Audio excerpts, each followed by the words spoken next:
y todas, les saluda Mariela Casas del equipo de Marketing y Comunicaciones de la Escuela de Gobierno de la PUC. Quiero agradecer su asistencia e interés en participar en este conversatorio que se realiza en el marco de la convocatoria de la Diplomatura de Estudios en Política y Gestión Pública con enfoque intercultural, y donde más se hablará sobre las experiencias y las lecciones de los servicios públicos con enfoque intercultural. Además está a cargo de docentes y destacados especialistas en el tema. Antes de iniciar con el evento, recordarles que pueden realizar sus consultas a través del chat grupal que se encuentra en la parte inferior de la plataforma, para que estas puedan ser respondidas por los ponentes. Bien, bueno, sin más le voy a dar pase a Santiago Alfaro, quien es coordinador académico de la diplomatura, sociólogo por la PUC, cuenta con estudios de posgrado en cooperación y gestión cultural internacional por la Universidad de Barcelona. Se ha desempeñado como investigador de la Red Internacional de Estudios Interculturales de la PUC. Ha sido oficial del Programa de Derechos Indígenas e Interculturalidad de la Oficina para América del Sur de Oxfam, y entre otros cargos. Bueno, sin más, le doy pase al profesor Alfaro. Adelante. Buenas noches, bienvenidos a todos y a todas. La diversidad cultural es una característica de la sociedad peruana, así como la persistencia de las desigualdades entre comunidades identificadas por razones lingüísticas, religiosas o étnicas. Para que el Estado pueda cumplir con su obligación de generar bienestar a los ciudadanos, debe reconocer esa diversidad cultural y corregir las desigualdades que la determinan. El enfoque intercultural fue formulado justamente para afrontar esta tarea. Fue acuñado el año 1971 a través del antropólogo Esteban Monzóñi, en una reunión donde se discutía cómo integrar a la población indígena a la sociedad nacional a través de la educación. Él formula esta propuesta de que sea a través de la inclusión de la lengua materna de las personas y también de su propia cultura, desde una mirada que ponga en diálogo con la cultura de la sociedad dominante, mayoritaria. Es a partir de ahí, en el ámbito de la educación, que el enfoque intercultural ha ido expandiéndose, ha tenido presencia en la justicia, donde se ha buscado integrar el derecho constitucional, generar mecanismos de coordinación y cooperación con el derecho ordinario, donde también se expande en la salud pública, especialmente en experiencias como la del parto vertical o la de formación de técnicos indígenas, conocedores de la medicina tradicional. También organismos públicos dedicados a la identificación y los actos civiles, como es el caso del RENIEC, la incorporaron en su trabajo diario de gestión, y ha habido un hito fundamental, sin duda, en la expansión de este enfoque de política y gestión pública con la creación del Ministerio de Cultura, ¿no? Se le dio una rectoría a través del Viceministerio de Interculturalidad al tema y se posiciona como a la desigualdad étnica como un problema público. Ahora, desde la Escuela de Gobierno se ha buscado contribuir a fomentar el uso de este enfoque a través del curso de Políticas Públicas con Enfoque Intercultural, y ahora con una nueva diplomatura de Política de Gestión Pública con Enfoque Intercultural. Esta es la primera actividad académica de la diplomatura con la que se está buscando desarrollar competencias de servidores públicos, de profesionales, líderes sociales en el manejo de este enfoque y por lo tanto en la contribución de resolver las desigualdades étnicas existentes en nuestro país. Ahora vamos a presentar dos experiencias emblemáticas que han incorporado los principios del enfoque intercultural. Uno que tiene en su corazón la articulación entre el Estado, ¿no? La integración de servicios y la búsqueda del ciudadano, que es el caso de las plataformas integrantes que forman parte de un programa mayor, que es el programa País del Ministerio de Desarrollo e Inclusión Social. Y también vamos a conocer en detalle el diseño de la mochila forestal, que es un servicio que está buscando transmitir conocimientos especializados sobre manejo forestal comunitario y en general sobre el buen uso de los recursos forestales en comunidades nativas. Tenemos a los protagonistas, a quienes o han sido sus arquitectos o quienes están dándole forma en la actualidad. Y antes de presentarlos, quisiera ahora darle la palabra a Flavio Ucejo, que es eh, candidato a doctor en Política Pública y Gestión Pública de la Pontificia Universidad Católica del Perú, magíster en Regulación de Servicios Públicos por la London School of Economics y magíster en Política Pública en América Latina de la Universidad de Oxford. Ha sido miembro del Consejo Directivo de la Superintendencia Nacional de Servicios de Saneamiento y actualmente se desempeña como director de formación continua y director de formación continua de la Escuela de Gobierno y Políticas Públicas de la PUC. Nos va a dar unas palabras de bienvenida. Por favor, Flavio, te escuchamos. Muchas gracias, Santiago. Muy buenas noches con todos y con todas. Y un saludo especial a los distinguidos ponentes que vamos a tener en estas dos experiencias tan interesantes que ha planteado y ha presentado Santiago. Y a la profesora Norma Correa, que nos va a dar sus comentarios sobre el particular también, ¿no? Para nosotros en la Escuela de Gobierno, el tema de la interculturalidad es un aspecto que nos parece un ámbito que es muy interesante de explorar y sobre todo, y de ahí el interés ya desde hace un par de años en la escuela de desarrollar oferta formativa que esté destinada a incorporar estas miradas en profesionales que trabajan dentro del Estado o que interactúan con el Estado, ¿no? Ya desde hace un tiempo tenemos un curso de políticas públicas con enfoque intercultural que ha tenido ya varias ediciones y en donde hemos podido constatar el interés que hay de muchos profesionales dentro y fuera del Estado en poder explorar, conocer la manera como se transforma en acción esta importancia de tener una expresión desde el Estado que pueda considerar a estos peruanos, ¿no? Que provienen de pueblos originarios, pero que tienen cosmovisiones distintas a la que es la prevaleciente y que necesariamente tienen que formar parte de lo que significa una atención por parte del Estado, ¿no? Y en consecuencia, la mirada desde las políticas y desde los servicios se vuelve un elemento clave, pero que en la universidad se hace investigación sobre el tema, pero notábamos que había un espacio muy interesante a desarrollar para lo que significa capacitación en esos ámbitos, ¿no? Y por ello es que nace este curso y ahora junto con él hemos también planteado una nueva oferta en la forma de una diplomatura de estudio de política y gestión pública con enfoque intercultural, ¿no? Y ya anunciamos también que probablemente este año tengamos un nuevo curso de servicios con enfoque intercultural y que es justamente lo que nos reúne esta noche, ¿no?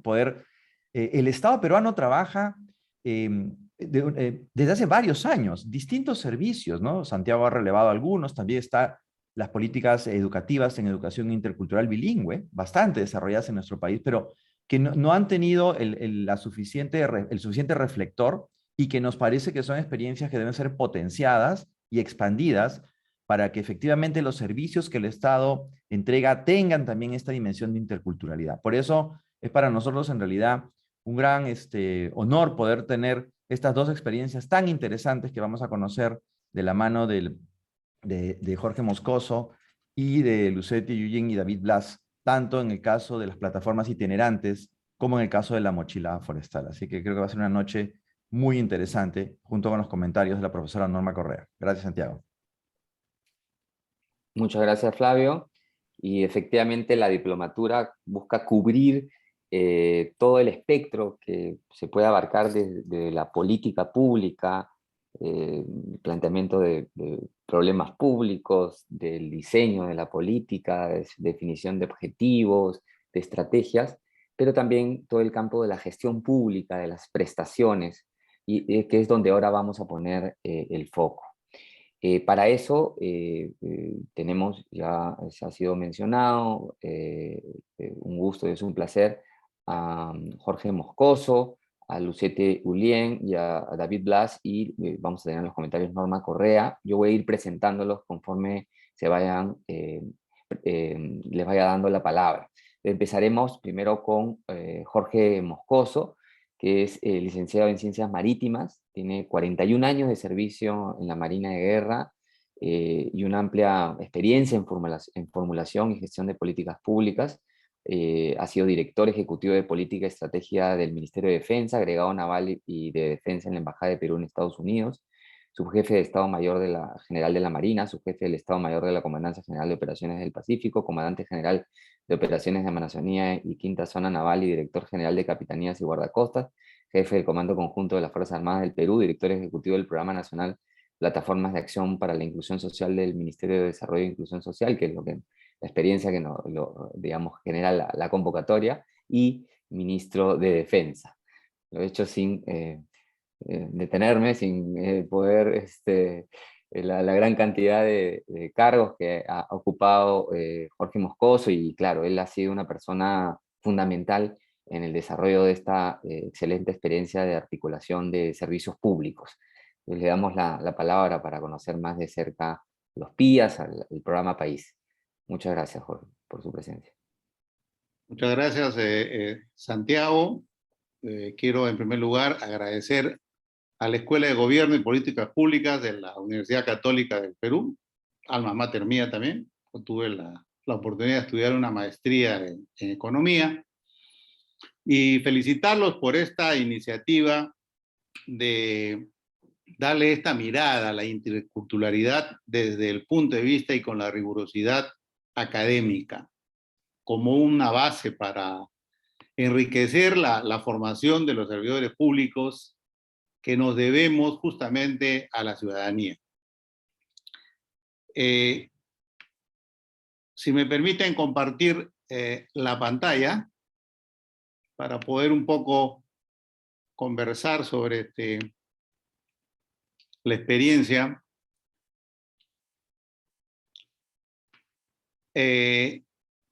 Tuve la suerte a lo largo de mi carrera en la Marina de trabajar en varias oportunidades en la Amazonía.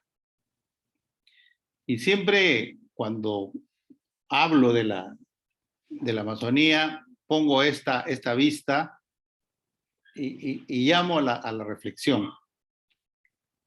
Cuánta ausencia del Estado refuerza este círculo de la vulnerabilidad.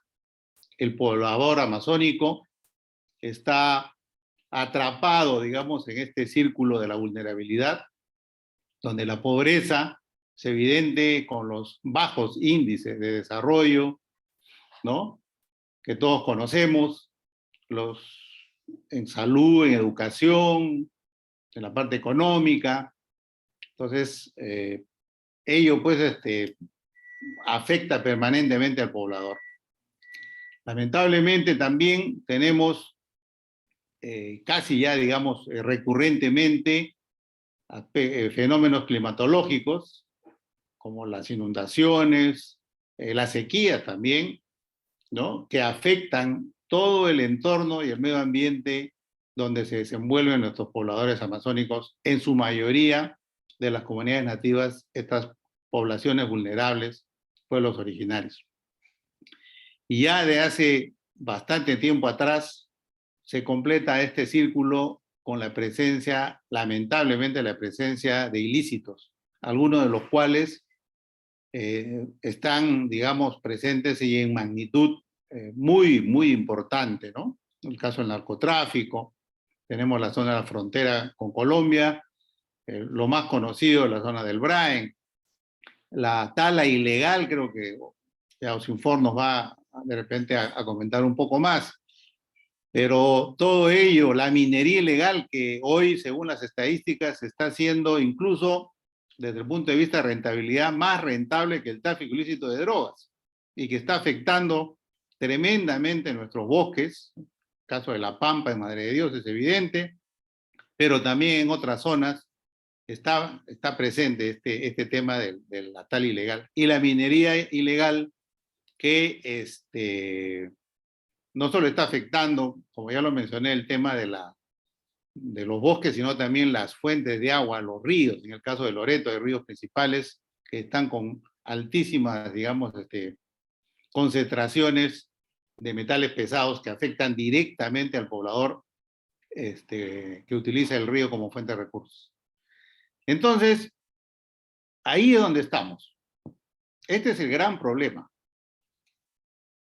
Ausencia del Estado, servicios de baja calidad y una débil institucionalización. Hay mucha gente, hay muchas instituciones que quieren aportar a la solución.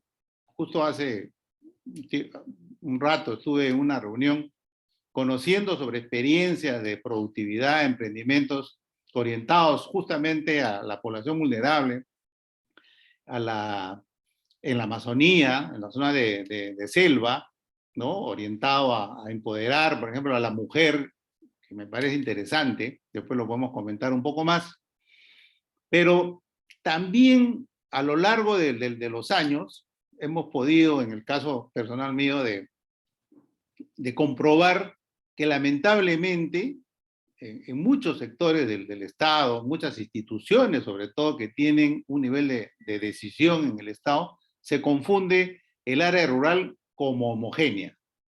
Tremendo error.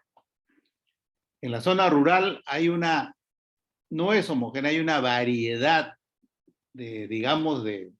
es un entorno tan variado que hay que estudiarlo pues muy, muy detenidamente, y creo que esta experiencia de la universidad va a ayudar muchísimo en esto, ¿no?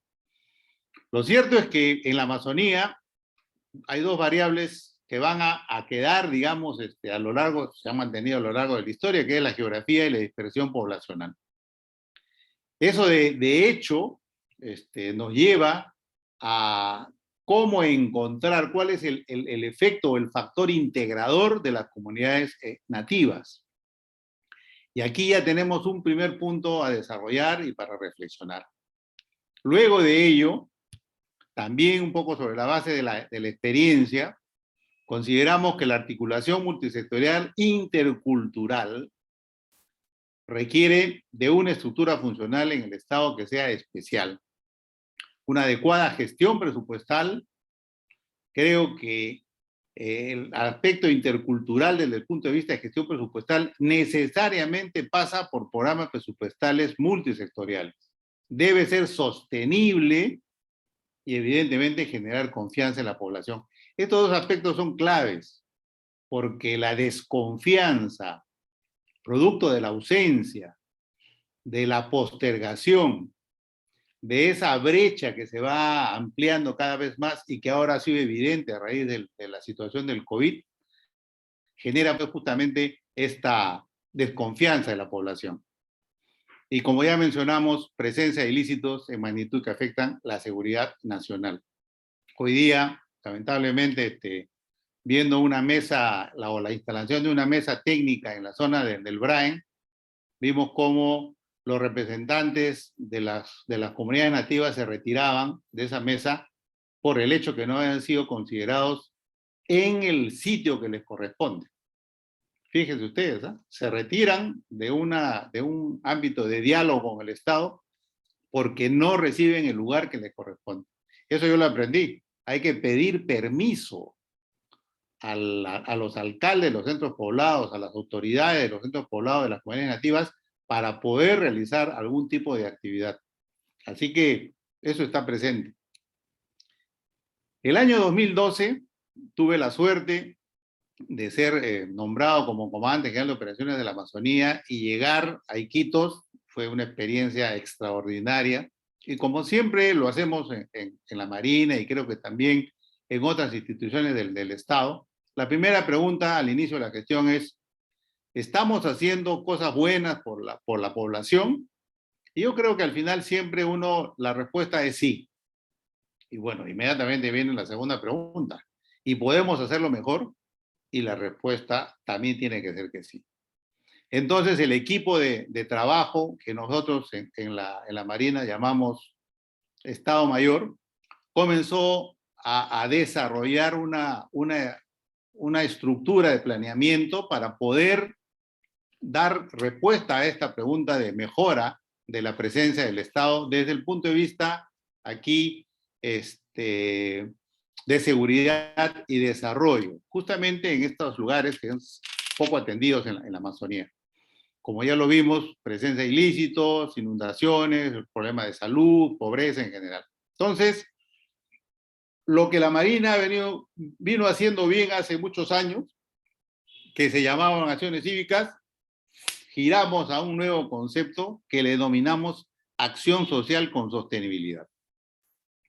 ¿Qué cosa es la acción social con sostenibilidad? Es pasar de una actividad asistencialista, temporal, desarticulado, con iniciativas individuales, pero con muy buena intención y con algún efecto, digamos, positivo sobre la calidad de vida de las poblaciones, a una acción social sostenible que justamente tenga esa característica de articulada, que sea vinculante, que sea flexible, que sea modular y lo más importante, que sea multisectorial. Como todo proceso, se nutre de la experiencia y conocimientos. Esto no es cerrado.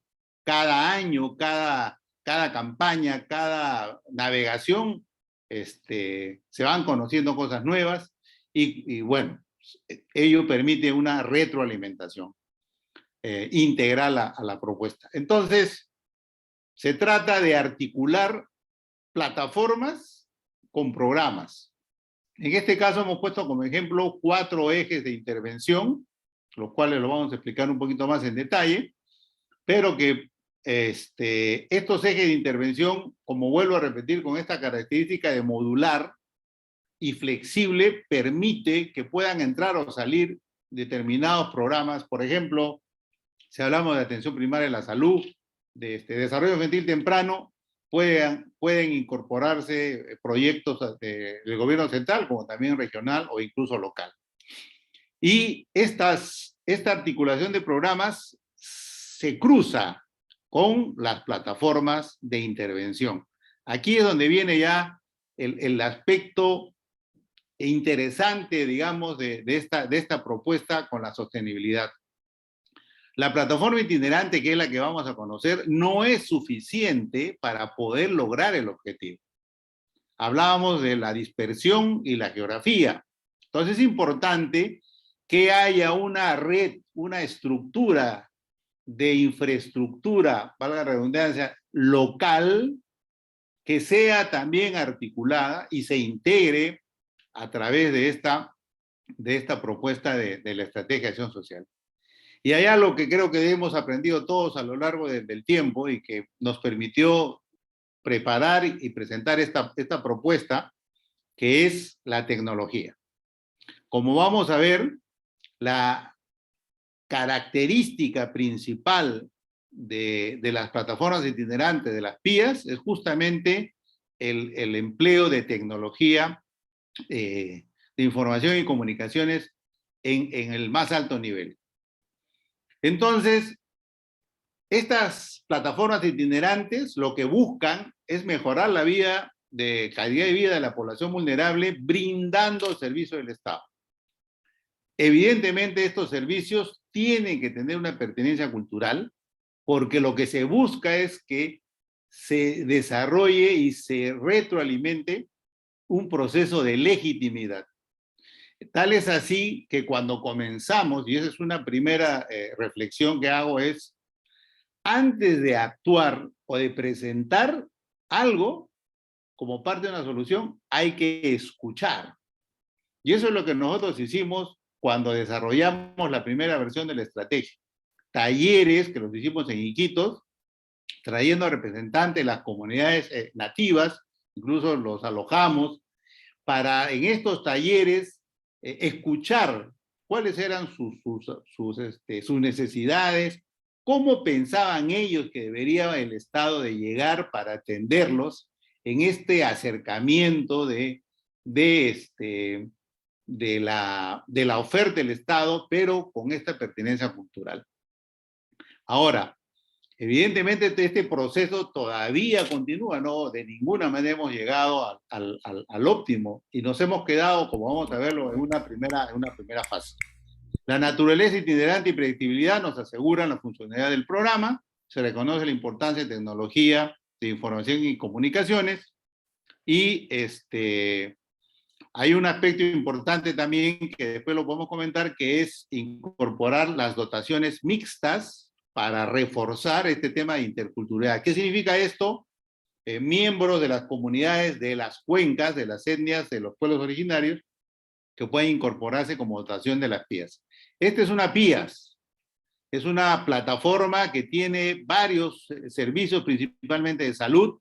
Hablamos de la tecnología, tenemos la telemedicina, tenemos todo un tema, es una IPRES ya certificada y laboratorio, consultorios para inmunizaciones.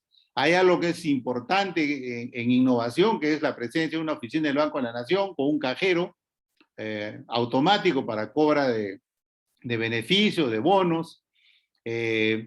Tenemos la presencia de RENIEC, está también el CIS, está, digamos, algunos programas del MIDIS como Juntos, Pensión 65, y también el Ministerio de la Mujer y el Ministerio de Educación. Podemos después comentar un poquito más, pero la idea es llevar los servicios del Estado hasta las localidades más alejadas.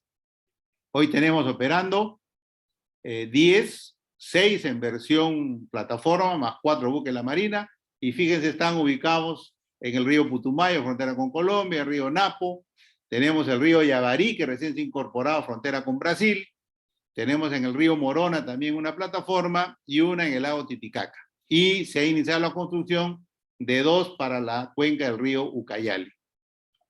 Actualmente están cubiertos por buques hospitales que tiene la Marina en la zona de la Amazonía, la cuenca del río Tigre, Napo Curaray y el Ucayali. Ahora vamos a la parte final de esta reflexión.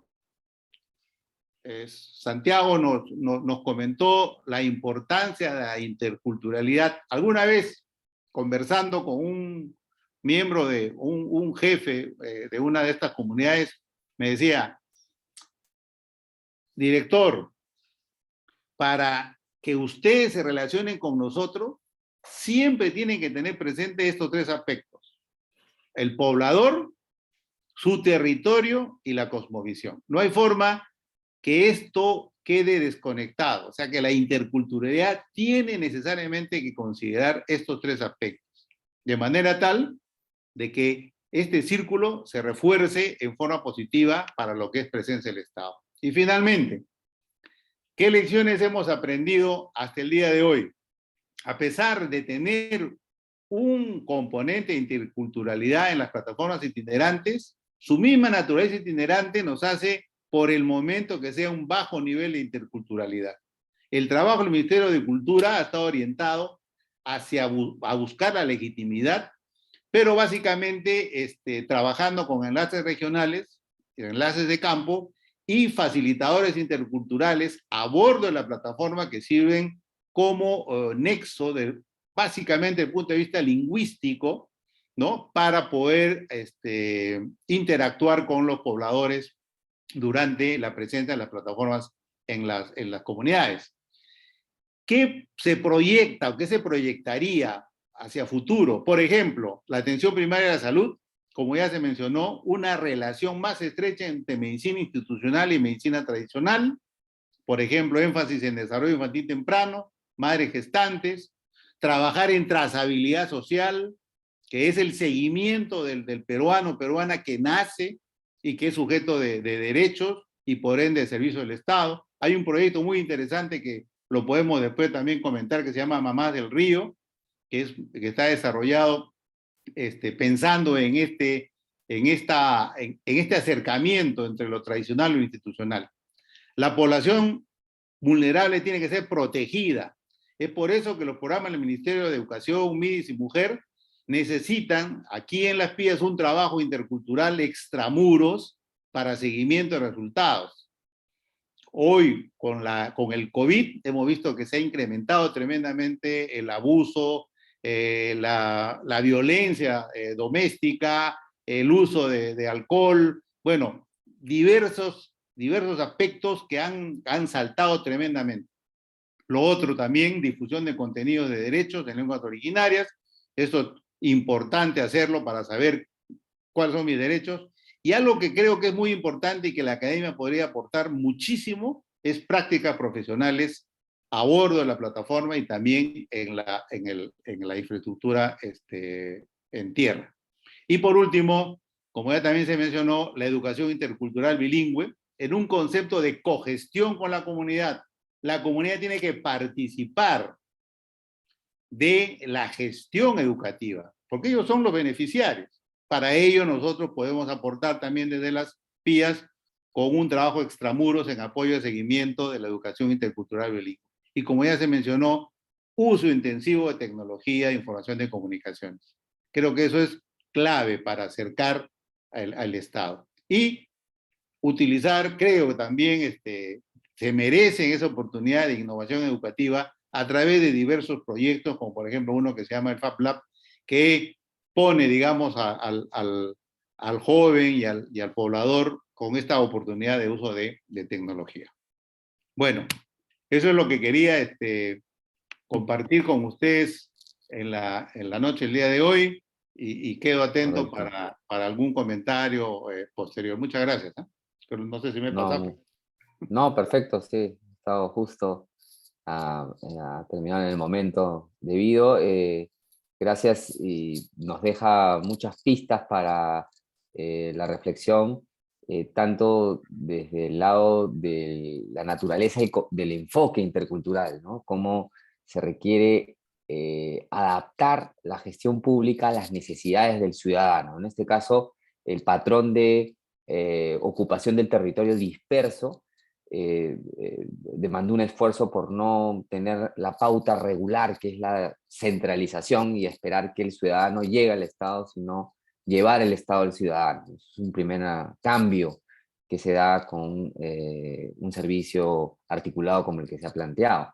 Otro elemento importante, destacaría yo, es el de la participación ciudadana, ¿no? A través de los talleres para el diseño del servicio. Y por supuesto la pertinencia cultural del mismo, el uso de la lengua, que sea un espacio libre de discriminación, y que sigan las pautas que plantea el mismo Ministerio de Cultura con relación a la pertinencia cultural. Pero a la vez hay una serie de retos vinculados a la gestión pública, la necesidad de que hayan programas presupuestales multisectoriales, eso es fundamental, porque el programa presupuestal te da un ordenamiento programático, pero también te permite sustentar y tener predecibilidad en la gestión pública, porque hay un presupuesto regular, ¿no? Y por supuesto también destacaría los procesos, que los servicios son producto de un proceso, que es lo que se ha contado, ¿no? Desde la acción cívica, ¿no? Coyuntural a un programa más articulado. Bueno, ya Norma Correa ahora nos va a profundizar, yo solamente menciono algunos temas que me llaman la atención. Ahora vamos a pasar a la siguiente experiencia, que ya no está vinculada al ámbito de las políticas sociales, sino más bien de las políticas ambientales. Es el de la mochila forestal, que es un servicio que recibió el premio 2015 de Buenas Prácticas en Gestión Pública. Y para contarnos sobre sus objetivos, sus características y los resultados que tenía, nos acompañan Lucety Ullien y David Blas. Lucety Ullien es ingeniera forestal, egresada de la Universidad Nacional Agraria de La Molina y magíster en gestión pública por la Universidad del Pacífico. Tiene más de 25 años de experiencia en el sector público en diferentes niveles de gobierno y es jefa del OSINFOR, que es el organismo que encargado de gestionar el servicio, y ella también ha sido directora adjunta del programa Forest de USAID y el Servicio Forestal de los Estados Unidos, entre otros cargos relacionados a la fiscalización forestal y a la fauna silvestre en el Perú. Importante destacar que dentro de su trayectoria también ella ha impulsado el proceso participativo para la elaboración de la Política Nacional Forestal y de Fauna Silvestre y los reglamentos de la actual Ley Forestal y de la Fauna Silvestre. También va a estar con nosotros David Blas, que es director de la Dirección de Evaluación Forestal y de Fauna Silvestre del OSINFOR. Es ingeniero en recursos naturales renovables, con mención en ciencias forestales, graduado de la Universidad Nacional Agraria de la Selva de Tingo María, magíster en gestión ambiental, y tiene experiencia amplia en supervisión, fiscalización, capacitación en gestión y manejo forestal. Y bueno, ya mencioné, él es actualmente el director de la Dirección de Evaluación Forestal y de Fauna Silvestre, el organismo de supervisión de los recursos forestales y de fauna silvestre, que es el nombre completo del acrónimo OSINFOR, que actualmente forma parte de la presidencia del Consejo de Ministros. Entonces los dejo con ellos y muchas gracias por la generosidad de haber atendido esta invitación. Un gusto tenerlos. Gracias, Santiago. Como bien has señalado, estar en este momento con los estudiantes y estar en la Universidad Católica para nosotros es muy importante. Creo que estar siempre renovando y actualizando y ver toda la cantidad de nuevos estudios de diplomado que tienen, ¿no? Entonces, lo que nosotros vamos a compartir en esta presentación es un poco cómo las políticas públicas realmente, a través de la gestión pública, cómo las podemos implementar mejor por estas acciones que vamos a desarrollar, ¿no? Entonces, este es el contenido de la presentación, ¿no? Vamos a abarcar estos temas muy rápido, con parte del contexto, la problemática, un alineamiento institucional que es clave para la gestión pública y los siguientes temas que ustedes lo pueden ver realmente en este contenido de lo que vamos a desarrollar conjuntamente con David. La siguiente, por favor, David. Esto es nuestro país, nuestros bosques, que realmente es nuestro representante, ¿no? Nuestro capital natural más importante que nosotros tenemos en nuestro país, ¿no? Somos el segundo en Sudamérica, después de Brasil, y el noveno en el mundo. Entonces esta superficie, como ya ha sido mencionado, es importante porque nuestros bosques de la Amazonía, ¿no? De los bosques húmedos son casi el 57% de nuestro país. Pero también no nos podemos olvidar que también tenemos nuestros bosques secos y nuestros bosques andinos, ¿no? Tanto en la sierra y en la costa, que también significativamente suman un recurso importante, pero nosotros acá hemos hecho, para abordar el tema, por qué la importancia del trabajo con las comunidades en este servicio público que debemos darle con un enfoque intercultural. Miren, casi tenemos 13 millones de hectáreas de superficie de bosques que están en territorio de las comunidades nativas y campesinas. Por lo tanto, sí es un actor clave para nuestro país, en el cual como Estado tenemos que centrar nuestra mirada y ver qué cosa es lo que realmente podemos desarrollar de acuerdo a las necesidades y respetando toda su cosmovisión y otros principios que son claves para este trabajo que hay que desarrollar frente a ellos, ¿no? La siguiente, por favor. Y quería comentarles a ustedes que justamente la única política pública que hasta el momento ha pasado, además de tener un trabajo muy participativo con la sociedad civil, también tuvo un proceso de la consulta previa. Y eso es lo que se ha desarrollado para la reglamentación de la Ley Forestal y de Fauna Silvestre, que es la Ley 29763 para nuestro país. Y acá están justamente las 7 organizaciones más importantes del país que participaron en este proceso de la consulta previa, ¿no? Es la única norma pública que realmente no ha sido un proceso fácil, ha sido un proceso bastante complejo y que nos ha durado más de 1 año y medio llevar ese proceso realmente, porque si bien la consulta previa te señala que deberíamos hacer algunos artículos que puedan afectar sus territorios o sus necesidades, solamente pensamos que nosotros como Estado, todos los que estábamos participando, pensamos que se iban a consultar. Y no fue así, sino que fueron todos los reglamentos de la ley, ¿no? Pero algo muy importante es que, producto de esta consulta previa, se hizo un reglamento específico para las comunidades nativas de nuestro país y de las comunidades campesinas que lo conforman, ¿no? Entonces, esta fue una participación en la cual se realizó con un diálogo muy participativo, ¿no? De análisis, de acuerdos y de consensos, que era finalmente el objetivo para este desarrollo, y teníamos el ente rector para que nos brindara la asistencia técnica, que fue el Ministerio de Cultura. Pero participamos más de 7 ministerios que estaban involucrados en este proceso, también instituciones de la sociedad civil, de las propias comunidades, y contó con una asistencia técnica de la Cooperación Técnica Internacional, ¿no? Como señalaba Jorge, hay muchas acciones que a veces el Estado no las prevé, y pues no se asignan los recursos presupuestos y tienes que estar tocando las puertas de la Cooperación Técnica Internacional para que nos puedan brindar ese soporte, porque en ninguno de los planes institucionales de los ministerios que estábamos involucrados en este proceso tenía asignado un recurso para desarrollar estas acciones, a pesar que son de carácter obligatorio de realizar este tema de la consulta, ¿no? La siguiente, por favor. Y tenemos un conjunto de políticas orientadoras que son claves para nosotros, en este caso, para el sector forestal de nuestro país, para hacer esa buena y correcta gestión del patrimonio forestal y de fauna silvestre. Entonces, tenemos un conjunto de políticas, tenemos la Política Nacional Forestal y de Fauna Silvestre, la Política Nacional Agraria, que también tiene muchas acciones que involucra también los temas forestales. Tenemos la Política Nacional Ambiental, que es el ente rector, es el Ministerio del Ambiente. Tenemos la Política Nacional de Modernización de la Gestión Pública. Y por otra parte, el Ministerio de Economía y Finanzas, la Política Nacional de Competitividad, porque ¿cómo hacemos que las actividades generen ingresos para las familias en general?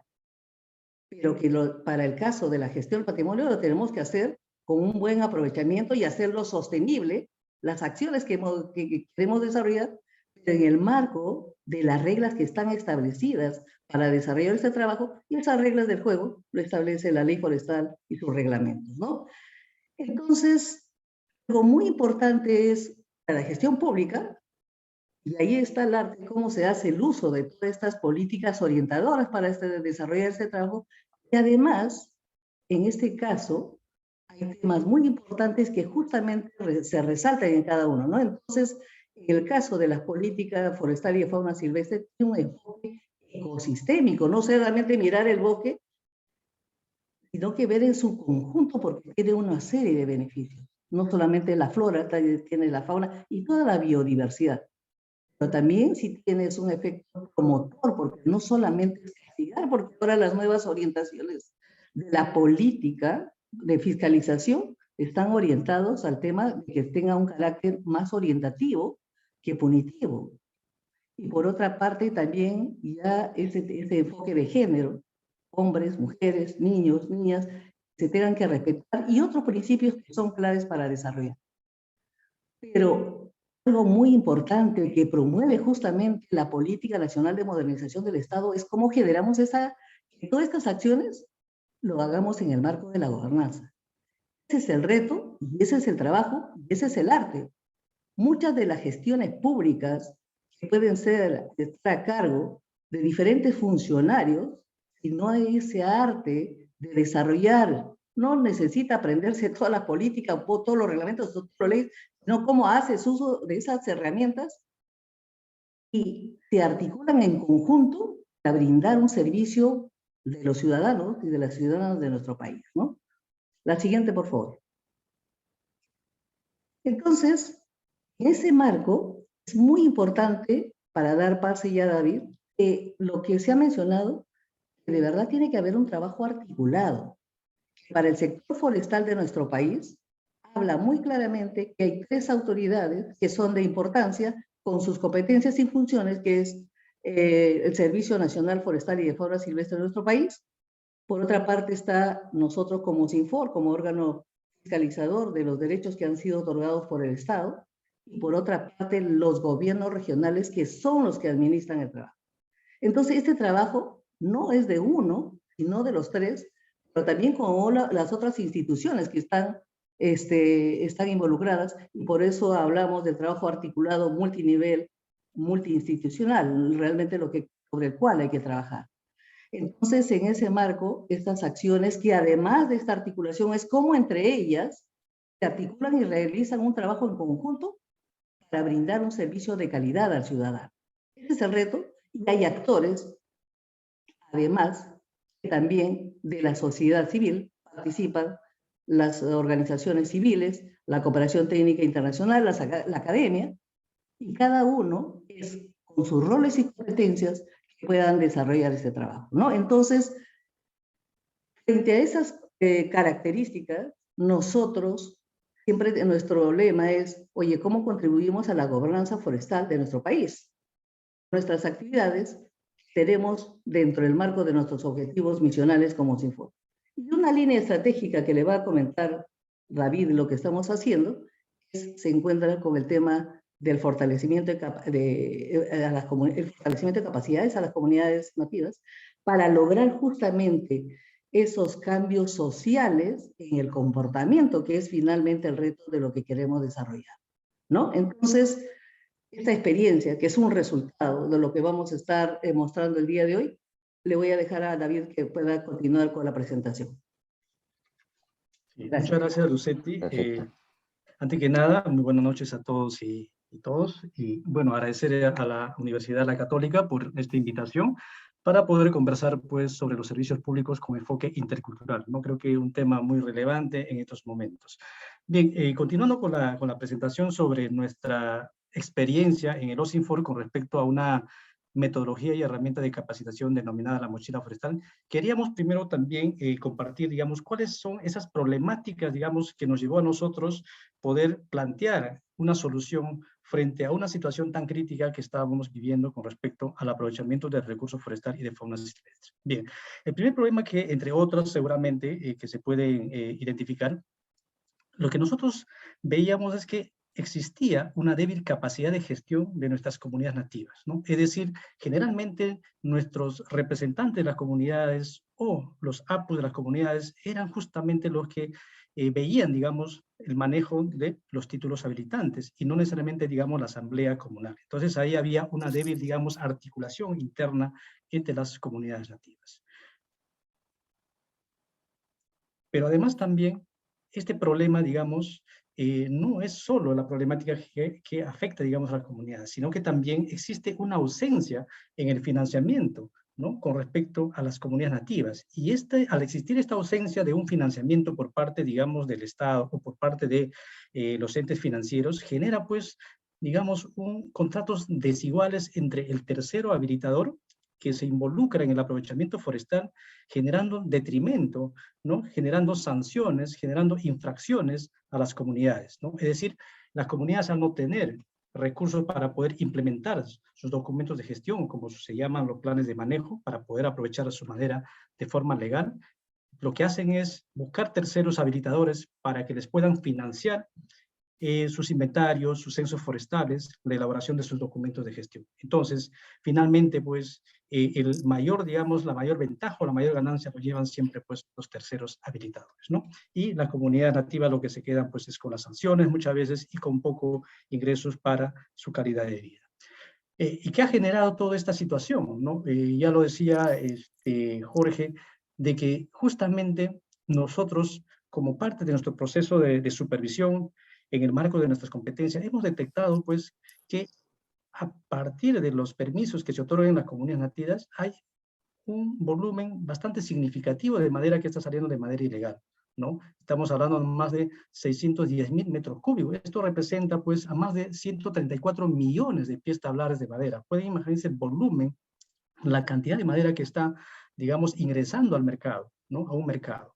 Entonces, pero eso también a su vez podemos ver que representa más de 122.000 árboles talados, ¿no? En diferentes, digamos, espacios donde no vienen, pues, de bosques manejados. Y finalmente, otro problema que se identifica en las comunidades nativas, pues, es esta presión constante que existe, digamos, con respecto a la expansión de fronteras agrícolas, ¿no? El tráfico de tierras, la tala, minería ilegal y otros, ¿no? Y aquí hay que también señalar de que actualmente, pues, las comunidades ya están entrando, digamos, a un espacio de que sus territorios lo están alquilando, digamos, ¿para qué? Para justamente hacer este tipo de cambios de uso para cultivos agrícolas, café, cacao, plátano, etc. ¿Por qué? Justamente porque no encuentran, digamos, un financiamiento para poder impulsar los recursos que ellos tienen, ¿no?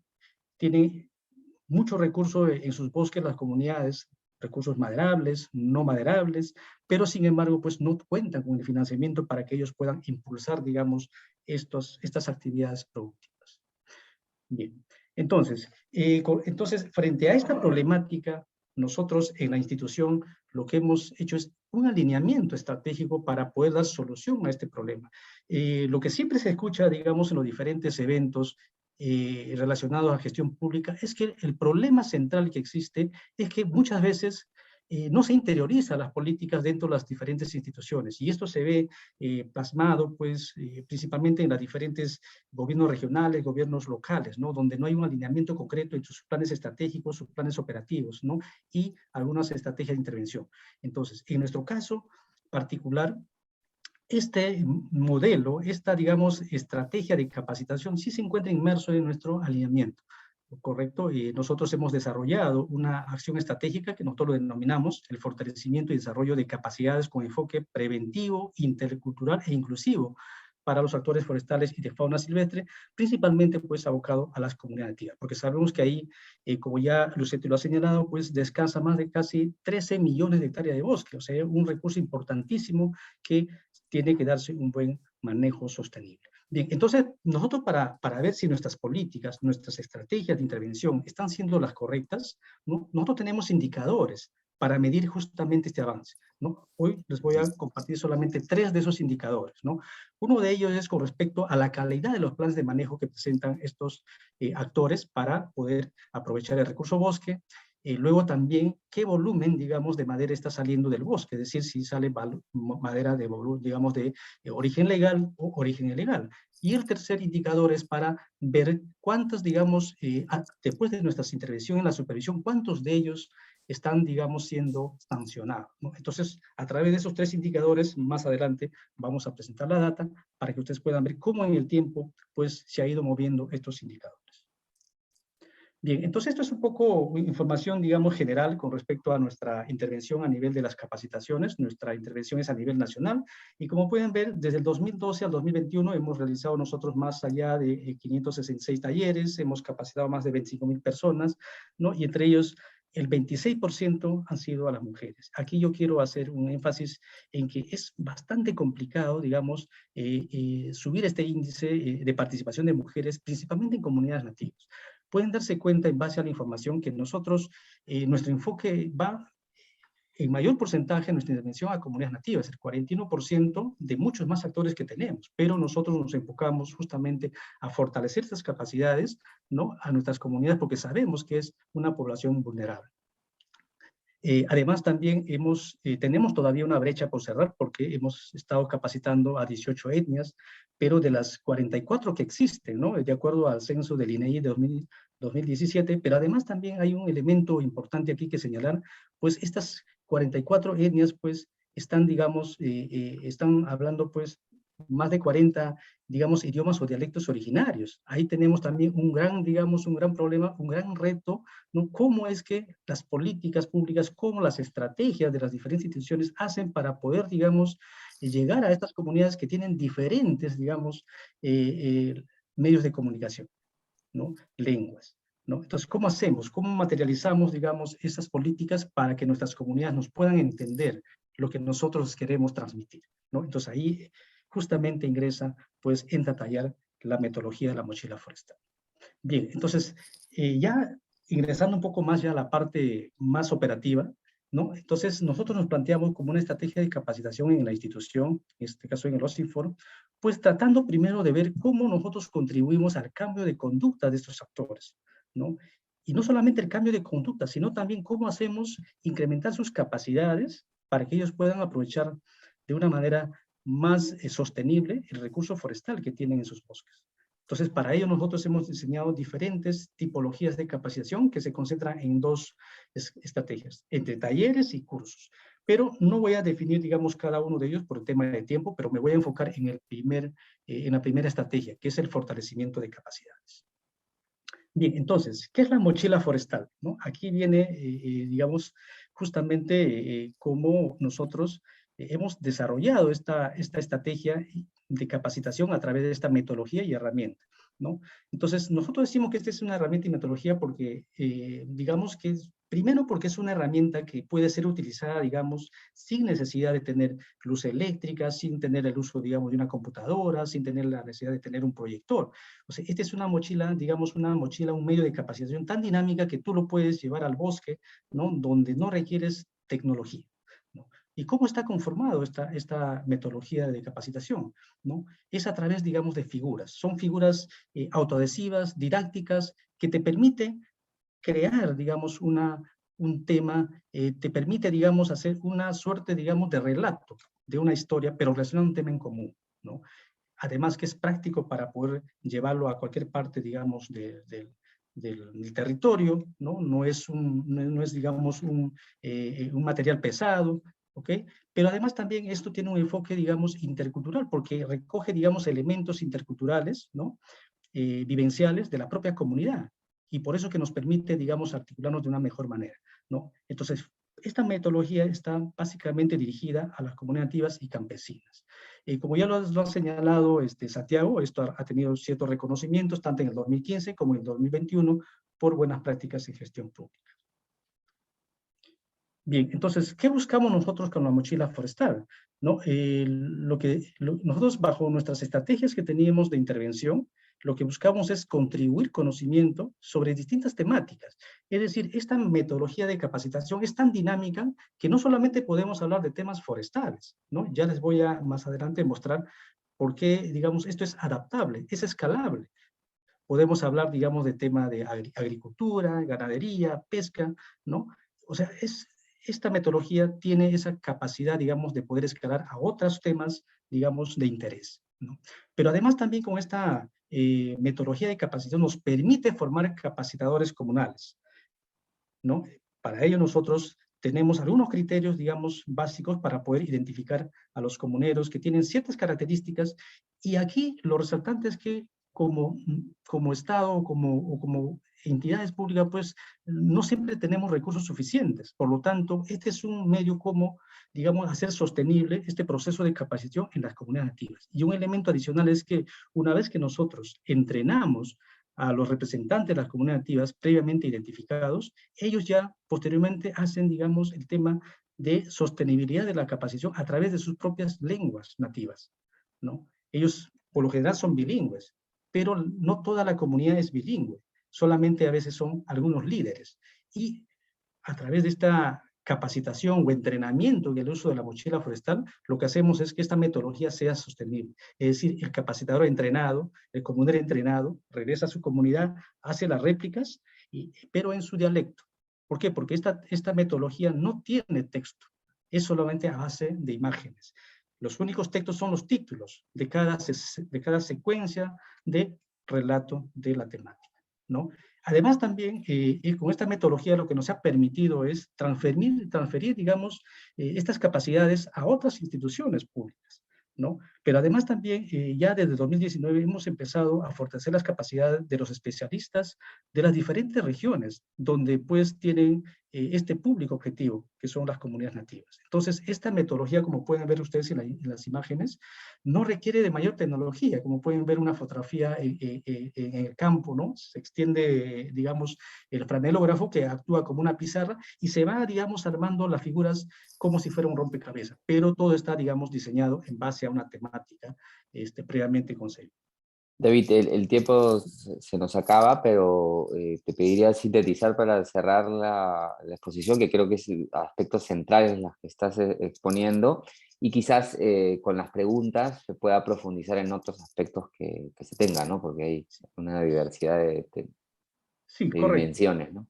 Sí, correcto. Ya esas son las láminas finales. Aquí solamente yo comentarles rápidamente de que ya esta metodología ha escalado, digamos, ya a transferir, digamos, las capacidades a otras instituciones. Como pueden ver, hay todo un proceso, digamos, establecido para esta transferencia de capacidades. Y lo que quiero aquí resaltar es que ya nosotros, esta metodología lo hemos transferido al Servicio Nacional de Áreas Naturales Protegidas a través, por decir, de una temática denominada la prevención de incendios forestales. No tiene nada que ver, digamos, con el manejo forestal, pero sí tiene que ver con el tema de prevención de incendios. O sea, esta metodología se adaptó a esta digamos, a este nuevo tema por necesidad, digamos, del Servicio Nacional. Además, también se trabajó el tema de la vigilancia participativa. A otra institución a quien le hemos transferido estas capacidades es al Ministerio del Ambiente a través de su Programa Nacional de Conservación del Bosque con el tema Plan de Gestión de Incentivos. Y actualmente lo estamos transfiriendo al Servicio Nacional Forestal y de Fauna Silvestre, ¿no? Negocios forestales. Entonces, finalmente, estos indicadores, para ya cerrar, digamos, la presentación, ¿no? Estos indicadores que nos muestran, pues, cómo a partir del 2015 al 2019 se vio, digamos, una reducción sustancial con respecto a la calidad de los planes de manejo. Antes encontrábamos el 37% de información falsa en los planes de manejo. Actualmente estamos en un 6%. ¿Qué quiere decir? Que las comunidades nativas han venido aprendiendo, digamos, han venido valorando que es necesario tener, digamos, información veraz para que puedan ellos comercializar de una mejor manera su madera, ¿no? Y además también pueden ver el otro indicador, pueden ver que ha reducido también el nivel, digamos, de volumen de extracción autorizada en estos actores. Y finalmente, el inicio del procedimiento administrativo único, si bien es cierto, se mantiene todavía ahí, pero las infracciones ya también son por otras, digamos, incumplimientos, no necesariamente por la extracción no autorizada o por el tema de información falsa. Bien, eso, Santiago, y seguramente vamos a seguir conversando con las preguntas que nos vayan a hacer el público. Muchas gracias. No, muchísimas gracias a ti, David, a Lucetti. Su exposición además nos ha permitido ubicar la mochila forestal, que es una metodología dentro de un campo mayor, que es el bosque de políticas públicas que rodean este servicio y que le dan un sentido, ¿no? Yo destacaría eso. También otro aspecto es el potencial que tiene la mochila forestal para ser replicado por otros servicios públicos, ¿no? Y también importante que se hayan elaborado indicadores para poder conocer cuáles son los resultados. Eso es central. Entonces, el enfoque intercultural no solamente es un enfoque, digamos, que debe abarcar los objetivos de política, las estrategias, sino debe estar inscrito en los indicadores y, por supuesto, esa es la garantía de que se pueda conocer los efectos tal como ahora se han descrito. No hay más tiempo, le voy a dar la palabra a Norma Correa, que es una profesional destacada en el ámbito de las ciencias sociales y que ha aportado mucho en la discusión y la generación de nuevo conocimiento sobre la interculturalidad. Ella es antropóloga especializada en políticas públicas, política social comparada y desarrollo, magíster en política social por la London School of Economics y licenciada en antropología por la PUC. Tiene una amplia experiencia como investigadora, asesora y colaboradora por organismos internacionales, instituciones públicas y laboratorios de innovación dentro y fuera de América Latina. Bueno, ha recibido una serie de becas, premios, y ella también ha contribuido mucho a la investigación sobre política social, pobreza, innovación, interculturalidad y desarrollo económico. Norma es parte de la plana docente de la nueva diplomatura de política, la diplomatura de política y gestión pública con enfoque intercultural. Esta es una actividad que forma parte de este programa académico y va justamente a dictar un módulo enfocado en lucha contra la pobreza y el enfoque intercultural. Muchas gracias, Norma, por acompañarnos. Te escuchamos con tu sabiduría. Muchas gracias, Santiago, por la generosa presentación. Realmente un gusto ser parte de este evento. Y bueno, es muy grato presentar también, ¿no? Como parte de esta actividad a esta diplomatura que como ha sido explicado por el profesor Flavio Ucejo, ¿no? Es una evolución de un curso de extensión muy exitoso y ahora se profundiza en este programa con el objetivo de brindar elementos a los servidores públicos, especialistas en desarrollo y también investigadores interesados en aportar al avance del enfoque intercultural en el Perú. Entonces voy a organizar mis comentarios en 4 ejes. El primero tiene que ver por qué es importante esta discusión, por qué es importante el enfoque intercultural en la política pública, ¿no? Y yo creo que una manera de frasear esa discusión es entender a las políticas públicas como una forma en la que se establece el vínculo, se establece una relación entre el Estado y los ciudadanos. Cuando pensamos política pública se nos viene a la mente la normativa, los presupuestos, y por supuesto todo eso es parte de, digamos, la forma como vemos no suceder la política pública. Pero si nos enfocamos en la política pública como una forma en la cual se ejerce o sucede una relación, nos empezamos a preguntar sobre los términos en los cuales se da esa relación, sobre las consecuencias que tiene en la vida de las personas, en la forma como las personas, por ejemplo, perciben la autoridad, perciben a los servicios, cómo esa relación también ayuda a los proveedores, ¿no?, de estos servicios a entender mejor estos contextos de implementación. Entonces, el enfoque intercultural, cuando lo pensamos desde el ámbito de la gestión pública, contribuye a mejorar los términos y la calidad en la que se da este vínculo entre el Estado y los ciudadanos, promoviendo una mejor adecuación de los servicios a la diversidad racial, étnica, de género, religiosa, ¿no? Depende en qué parte del planeta estemos, algunos otros elementos van a ser más significativos que otros. En el caso peruano, por ejemplo, la diversidad étnica es especialmente importante, es donde también se ha concentrado buena parte del trabajo en interculturalidad en el Estado peruano, ¿no? Y es importante justo en el espíritu, ¿no?, también de lo que señala Santiago, que es muy importante, entender que las aplicaciones del enfoque intercultural en la gestión pública, además de ser valiosas por las razones que he comentado, generan externalidades positivas, en el sentido que permiten, por ejemplo, avanzar en el ejercicio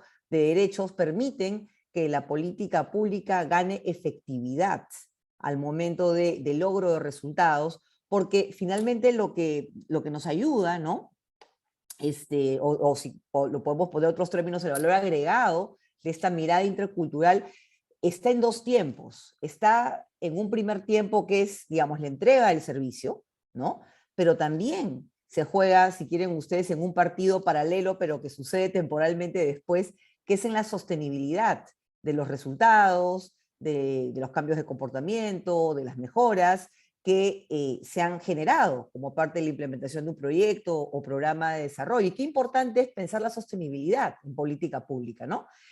Sobre todo porque no hay intervenciones eternas, ¿no? Toda intervención va a tener su ciclo, claro, queremos que muchas cosas escalen, sabemos que no siempre va a ser posible, entonces esta idea de la sostenibilidad es realmente importante, ¿no? Entonces, luego de dar esta digamos, primera mirada, ¿no?, quisiera ahora hacer un breve balance de los avances y los retos en la forma como el Estado peruano ha trabajado la agenda intercultural, ¿no? Claramente, yo diría que los últimos 20 años han sido importantes, ¿no? Como decía Santiago, esta es una discusión que, digamos, nace en una cuna más académica, pero que fue transitando al mundo aplicado, no tanto desde las ONGs, las propias organizaciones representativas que han hecho mucho en la materia, organismos internacionales y claro está, ¿no?, los propios estados, ¿no? Y en América Latina, por ejemplo, en el transcurso de los últimos 15 años, se han hecho avances importantes para mejorar la calidad de la data estadística, para que esta data estadística pueda reflejar mejor la diversidad étnico-racial. Sin duda queda mucho por hacer, pero aquí en el Perú, por ejemplo, el último censo fue un avance en esa dirección, ¿no? Además, en el caso específico del Perú, observamos un desarrollo normativo desde la creación del Ministerio de Cultura, como saben, ente rector, ahí es donde se ubica el Viceministerio de Interculturalidad, que tiene el mandato, ¿no?, en la materia. Hemos observado que el Estado peruano hoy ya tiene precisado cómo entiende el enfoque intercultural, ¿no?, y cómo de alguna manera se traza una relevancia dentro de la gestión pública, y lo ha definido como una perspectiva que permite adaptar servicios, ¿no? Y estos lineamientos, ¿no?, brindan también, digamos, un marco a los diferentes sectores para poder digamos, identificar mejoras en los servicios para que generen mejores resultados en las poblaciones diversas, ¿no? Ahora, si bien estos avances a nivel normativo, ¿no?, a nivel de los datos, a nivel también institucional, han sido importantes, si tuviéramos que identificar a dónde están los pendientes, claramente hay todo un trabajo por hacer para lograr que lo intercultural pase de ser digamos, discurso que ya ha sido reconocido por su importancia tanto a nivel político como normativo, a volverse un instrumento efectivo de gestión. Y es ahí donde generalmente vamos a encontrar los cuellos de botella, ¿no? Parte del problema tiene que ver con lo que señalaba Santiago, ¿no? La necesidad de desarrollar indicadores, pero también parte del problema tiene que ver con la necesidad de generar metodologías, el cómo hacerlo, el cómo aterrizarlo. No solamente muchas de las personas que nos acompañan en este evento, personas que están interesadas en esta discusión, saben que muchas veces las instituciones pueden tener la buena voluntad de querer profundizar el enfoque intercultural, pero nos encontramos con el gran reto del cómo, si está dentro de mi competencia, cómo de alguna manera dentro de la propia regulación del Estado nos ordenamos, muchas veces temas de limitaciones presupuestales. Apostar por un enfoque intercultural también implica un compromiso de inversión, ¿no? Y eso también hay que tenerlo claro, ¿no? Entonces, ahí hay una ruta importante por seguir avanzando. También todo lo que implica el desarrollo de competencias interculturales en los servidores públicos, que es una ruta que en su momento el sector cultura avanzó, Servir avanzó, Servir también hizo, digamos, esfuerzos en esa línea, pero lo importante es escalar esas iniciativas, ¿no? Entonces yo diría que estamos en un momento donde se ha logrado, luego de muchos años, ¿no?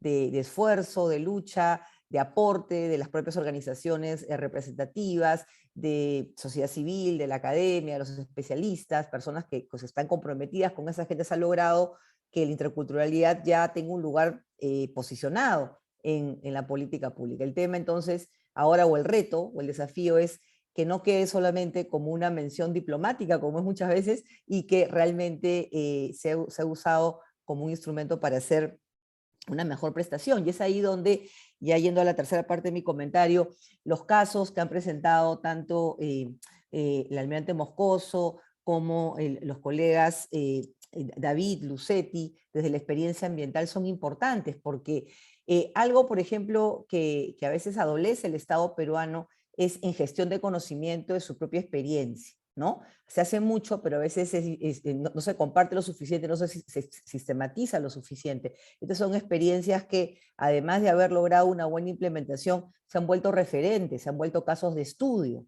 ¿no? De cómo avanzar en aspectos, en el caso, por ejemplo, específico de las PIAs, las plataformas itinerantes de acción social, que plantean una forma diferente de articular servicios, una forma diferente de llegar al ciudadano, ¿no? Y ha sido realmente, bueno, yo no he tenido la suerte de estar, digamos, físicamente viajando en una PIAS, me encantaría, es uno de los sueños que algún día espero cumplir, pero sí he tenido oportunidad de trabajar en zonas donde la PIAS llegaba y realmente ahí uno ve cómo intervenciones puntuales pueden tener un efecto transformador a nivel de comunidades y territorios, ¿no? Porque además de los servicios que lleva la PIAS, también se está planteando, yo diría algo que no es menor, ¿no? Que es una visibilización de las necesidades de ciudadanos que no reciben todavía la prioridad que ameritan al momento de definir, por ejemplo, asignaciones presupuestales o prioridades de programación de acciones. Y en ese sentido creo que la PIAS le da al Estado peruano mucha información y mucha experiencia de cómo llegar diferente, cómo llegar de manera más efectiva, ¿no? Y sobre todo cómo adaptarnos mejor a las necesidades del contexto, ¿no? Y esto tiene que ver con algo que es importante, ¿no? Normalmente cuando se ha pensado a la Amazonía desde la gestión pública, poco la lógica preponderante ha sido cómo llevamos los servicios que tenemos, ¿no? Yo creo que experiencias como el PIAS te revelan que hay que hacer la pregunta al revés. ¿Qué servicios o qué ajustes tenemos que generar anclados a la realidad de los territorios amazónicos para que reciban los servicios que necesitan, ¿no? En el momento que se requieren. Y en el caso de la experiencia tan interesante presentada sobre la mochila forestal desarrollada por OSINFOR, creo que es muy valioso el desarrollo de esta metodología con esta apuesta participativa. Hay algo que mencionó Lucetti que yo creo que es muy destacable, ¿no? y efectivamente este es uno de los pocos casos no extractivos donde se ha aplicado la consulta previa. Si ustedes van y miran lo que ha sido el proceso de implementación de la ley de consulta previa en el Perú, van a ver que, a ver, lo que dice la ley es que los pueblos deben ser consultados, ¿no?, en decisiones sobre temas que inciden directamente en su vida, pero observamos que si bien se ha aplicado principalmente en temas extractivos, no ha habido el suficiente impulso en otras áreas del Estado, ¿no? Y en ese sentido, el trabajo que ha hecho Osinenform y el esfuerzo alrededor de la consulta es importante, ¿no? Está diversificando los ámbitos de alcance de la consulta previa, está generando también una expertise sobre cómo, de alguna manera, dinamizar, ¿no?, y escalar estos procesos de consulta que yo creo que es fundamental, ¿no? Y lo que es específicamente la propuesta, ¿no?, de la mochila, algo que me pareció, por ejemplo, muy positivo es cómo lograr, ¿no?, o cómo de alguna manera la experiencia que ha recibido una serie de reconocimientos ha logrado generar un mecanismo de capacitación que es apropiado y que puede ser replicado con facilidad, de manera, digamos, sostenible, ¿no?, por actores locales. ¿Y por qué? Porque yo creo que esto nos levanta, ¿no?, otro de los pendientes que tenemos en la discusión sobre interculturalidad y gestión pública, que tiene que ver con cómo repensamos la gobernanza, ¿no?, de algunos servicios, y esto implica dejar de mirar al usuario individual, no porque no sea importante, sino porque en contextos, por ejemplo, indígenas amazónicos, es necesario también tener la foto de las instancias colectivas, las familias extensas, las instancias comunales. Yo creo que una metodología como la que nos han presentado ayuda también a entender, ¿no?, a cómo opera esta gobernanza, en este caso sobre recursos naturales, pero que al final nos remite al rol de los actores colectivos que son tan importantes en contextos indígenas y que son parte, ¿no?, creo que de la ruta por donde puede avanzar esta agenda intercultural. Y ya para finalizar y respetar los tiempos, espero no haberme pasado, no, simplemente un par de ideas finales de cómo avanzar, ¿no? Les decía que hemos, yo creo que hecho avances importantes aquí en el Estado peruano, pero sabemos por dónde están las rutas de los aspectos para seguir mejorando, y yo creo que claramente, ya para finalizar, diría tres aspectos, ¿no? Un primer aspecto es que tenemos que ampliar los espacios para co-crear y para aprender de la mano con organizaciones representativas que tienen mucho trabajo aplicado en esta materia y donde, por ejemplo, el rol de la academia, por ejemplo, las personas que se están especializando en estos temas de interculturalidad, es de, pienso yo, ayudar a generar puentes, ¿no?, ya sea a través de la gestión de conocimiento o la generación de espacios para que mucho de este conocimiento y experiencia que tienen las organizaciones representativas pueda ser, digamos, colocado de tal forma que sean insumos que la gestión pública pueda considerar para escalamiento. Yo creo que hay muchísimo por hacer para generar esos espacios colaborativos, ¿no? Un segundo tema que creo que es importante es que yo en lo personal considero que la interculturalidad es una de las principales ventanas de innovación que tienen las políticas públicas en el Perú. Y a pesar de ello, no está posicionada como tal. Cuando pensamos innovación, pensamos en seguramente muchos temas, no en la interculturalidad. Y yo creo que hay una apuesta por hacer. Sería, por ejemplo, muy potente que entidades como Concitec u otros espacios, los propios laboratorios de innovación que hay en varios ministerios, adopten, ¿no?, a la interculturalidad como un aspecto prioritario, porque justamente es donde el Estado se pone a prueba, donde tiene que hacer las cosas distinto, donde tiene que literalmente repensar cómo llega a territorios, con qué metodologías, cómo se vincula con los actores. Así que yo creo que ahí hay una oportunidad realmente de oro para escalar la innovación en gestión pública desde una agenda intercultural. Y finalmente, una tercera ruta pasa por articular miradas, ¿no? Muchas veces, a veces prima en gestión pública una mirada de como que las canchas paralelas, ¿no? Por acá está la pobreza, por acá está el tema ambiental, por acá está el tema intercultural, y lo que toca es generar estas conexiones, un poco en el espíritu también de lo que nos decían los colegas de Osinenform, una mirada intersectorial que no se quede en la retórica, sino que también aterrice en cómo de alguna manera combinamos, ¿no?, estrategias y cómo también, por ejemplo, repensamos cuánto, si es que pensamos, por ejemplo, en el caso concreto de las poblaciones indígenas amazónicas, claramente lo que hagamos en superación de pobreza no puede ignorar lo ambiental, al contrario, tiene que tener claramente una apuesta clara de recuperación de activos, por ejemplo, y que son tan importantes para los medios de vida de los pueblos indígenas amazónicos, y es ahí, en esa necesidad de unir, donde lo intercultural es un gran puente. Gracias. Muchísimas gracias, Norma. Hay muchos temas que destacaría de lo que has mencionado. Yo tenía una pregunta justamente asociada a uno de esos temas, que es la co-creación, ¿no? La importancia de la participación ciudadana. ¿Cómo incorporas a los beneficiarios de los servicios en toda la cadena, el ciclo de tanto de la política como en este caso de un servicio, ¿no? En el diseño, en la implementación y en la evaluación?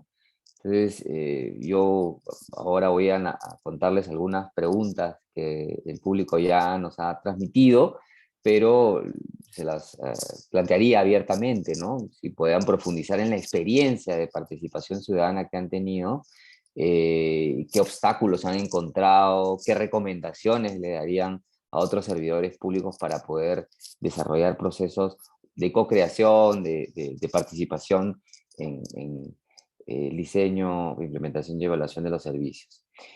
Junto con eso, debo destacar que según la guía de servicios públicos con pertinencia intercultural del Ministerio de Cultura, hay dos características que tienen las prestaciones de esta naturaleza. Primero, que se adaptan a los distintos contextos geográficos, en fin, como se ha mencionado, y que creo que las dos experiencias lo cumplen, pero también que incorporan las cosmovisiones, los lenguajes de las poblaciones destinatarias. Y en base a eso es que hay preguntas del público. Una es dirigida a Jorge Moscoso. ¿Qué cosmovisiones de los pueblos indígenas han sido incorporadas en la propuesta de las PIAs? ¿Cuáles han sido los resultados de esa incorporación? Esa es la primera pregunta. Y la segunda, dirigida a la experiencia de Osinfor. Dentro de la cosmovisión de los pueblos indígenas, es el aprovechamiento del recurso forestal maderal, o sea, ese aprovechamiento está incorporado en su cosmovisión. ¿Han encontrado algún conflicto entre la propuesta que el Estado ofrece para gestionar de mejor manera los recursos y la visión que tienen las mismas comunidades sobre su uso, sobre el uso de estos recursos, ¿no? Esas son las preguntas sobre las cosmovisiones. Entonces, bueno, yo he hecho una de participación ciudadana, otras cosmovisiones. Sería bueno que nos comenten esto en no más de 3 minutos. Hacemos una primera ronda y después en una siguiente incorporo otras preguntas. También, por supuesto, invito a Norma para comentar más también. No sé, bueno, Jorge, si quisiera. Sí, claro. Adelante. Como sabemos todos, creo que es básico considerar el tema de interculturalidad dentro de estos 3 aspectos, incluso que están normados, ¿no? Intercambio, diálogo y aprendizaje. O sea, creo que esos son 3 aspectos que son fundamentales para lograr el objetivo, que es una equidad, un cierre de brechas y por ende lo que yo llamo pues la legitimidad en este aspecto de transversalidad, digamos, que nos manda, que nos lleva a lo que es intercultural. En ese sentido, esta primera etapa de las PIAs, lo que ha buscado justamente es eso, ¿no?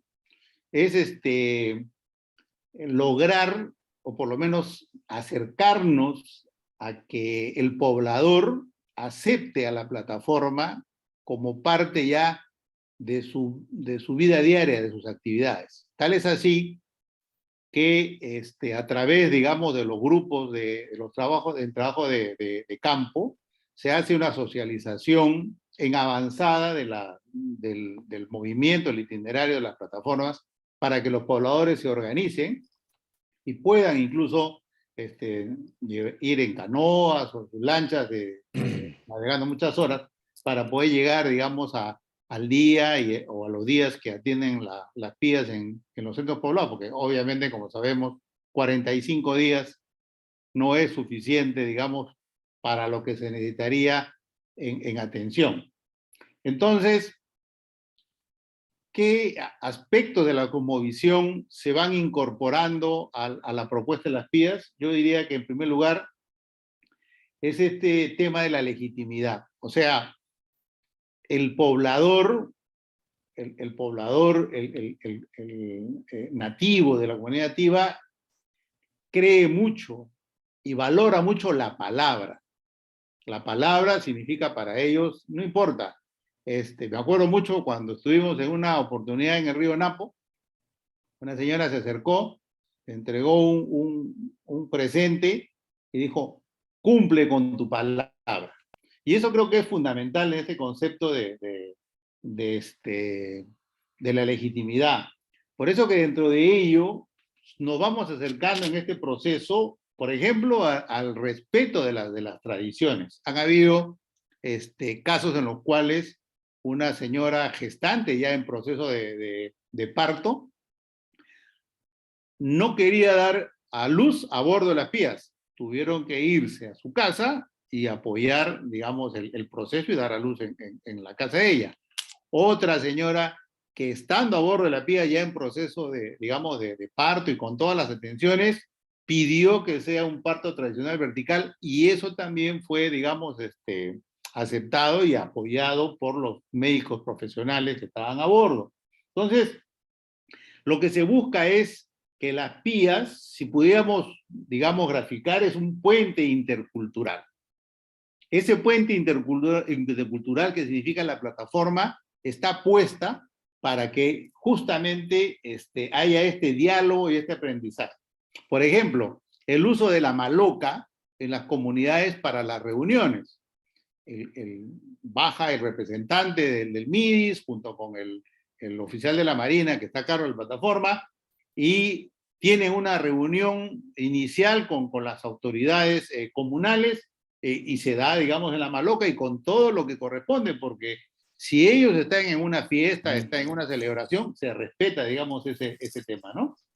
Entonces, creo que por ahí va, digamos, la primera parte respecto a cuáles han sido los resultados positivos respecto a la legitimidad y yo diría que avanzando en el proceso, digamos, de transversalidad, que es lo que manda la interculturalidad, ¿no? Correcto, muchas gracias, almirante. Santiago, si me permites. Sí, especificando sobre participación ciudadana, también han mencionado si se han hecho evaluaciones del servicio con la población, ¿no? Quería resaltar. Sí, efectivamente, esta es una parte importante que lo realiza principalmente el Ministerio de Cultura, que es un poco quien va haciendo el testeo y el monitoreo en el campo. Y esto es fundamental porque nos permite retroalimentar, por ejemplo, para el tema de las vacunas del COVID, ¿no? Se trabajó todo un esquema digamos, de socialización respecto, obviamente todos teníamos esa incertidumbre, obviamente en la zona rural, en la Amazonía, era muchísimo mayor el nivel de incertidumbre, hubo comunidades que se aislaron totalmente, entonces todo ese trabajo, por ejemplo, para aceptar el tema de vacunación contra el COVID, fue un trabajo que se hizo a través del Ministerio de Cultura. Ahora, se trata, y siempre, digamos, de abrir la campaña y cerrar la campaña con un taller.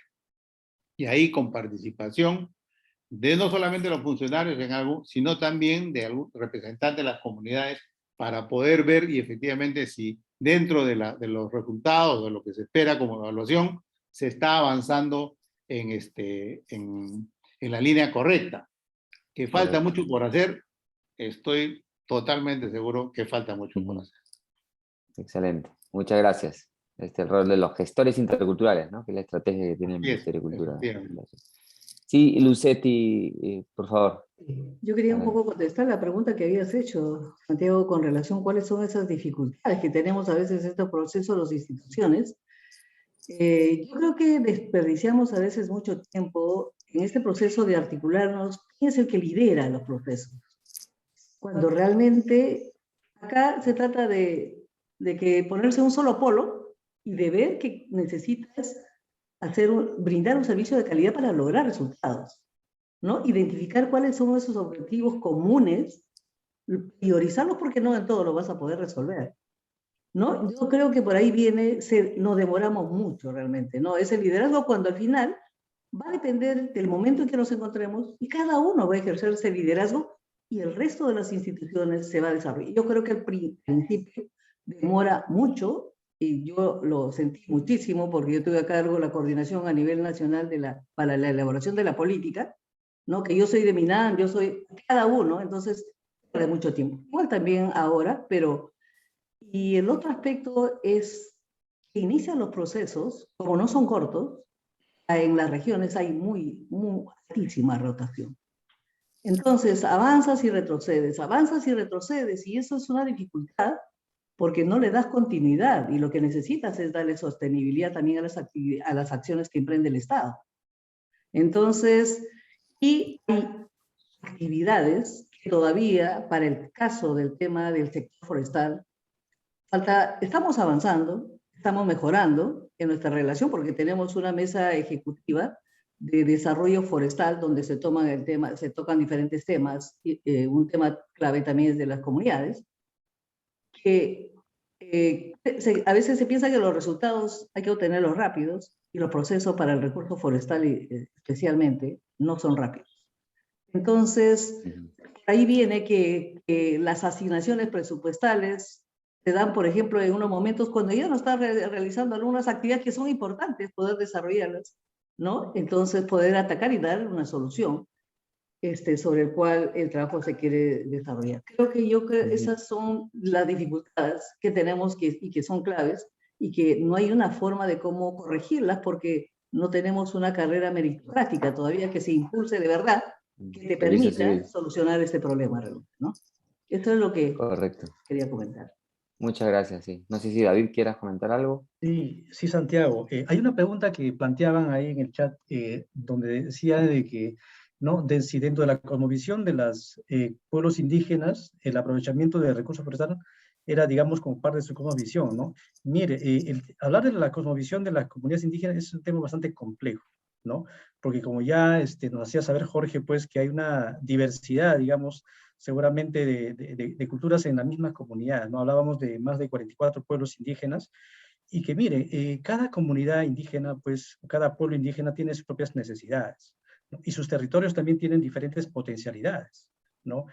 Hay territorios de las comunidades indígenas que no necesariamente tienen recursos forestal maderable, ¿no? Tienen otro tipo de recursos, ¿no? Entonces, yo me quedo con una frase muy importante que decía una lideresa de Selva Central. Ella decía que su bosque era su todo, era su mercado, porque justamente del bosque, digamos, extraían, pues, digamos, para su día a día, la alimentación de su día a día. También decían que era su farmacia, ¿no? Es decir, lo veían como una fuente, digamos, para poder extraer, digamos, plantas medicinales para poder curarse. Pero además también algunas comunidades lo ven como su industria o su empresa, porque justamente explotan, digamos, el recurso maderable y no maderable. Entonces, yo pienso que en algunos casos podría considerarse, digamos, para algunas, seguramente comunidades, ¿no? Que la actividad forestal puede ser, digamos, parte de su cosmovisión, pero no necesariamente para todo. Entonces, yo creo que es un tema bastante complejo, ¿no? Entender, digamos, cuál es realmente la cosmovisión, pues, de estos pueblos indígenas originarios, ¿no? Eso es lo que quería comentar. Correcto. Gracias. Y ya se nos cierra, digamos, se nos acaba el tiempo. Solamente les haría una última pregunta y ya con eso usted, cada uno les pediría que den sus últimas palabras de este conversatorio, porque ha habido varias preguntas vinculadas a las economías ilegales, ¿no? ¿Cómo afrontan la contaminación del río? ¿Qué pasa con los delitos forestales y el narcotráfico? ¿Qué rol cumple la plataforma, en este caso el PIAS? Pero también se preguntan sobre el caso de la mochila forestal, por qué matan a los traficantes de tierras, cómo afrontan esa problemática en Osinfor. Pero lo que me parecía pertinente destacar era que el enfoque intercultural a veces es abordado solamente desde su dimensión puramente cultural, pero las poblaciones que se busca atender tienen necesidades materiales, requieren tener una participación política, ¿no? Hay otras dimensiones, por eso es que las desigualdades son multidimensionales.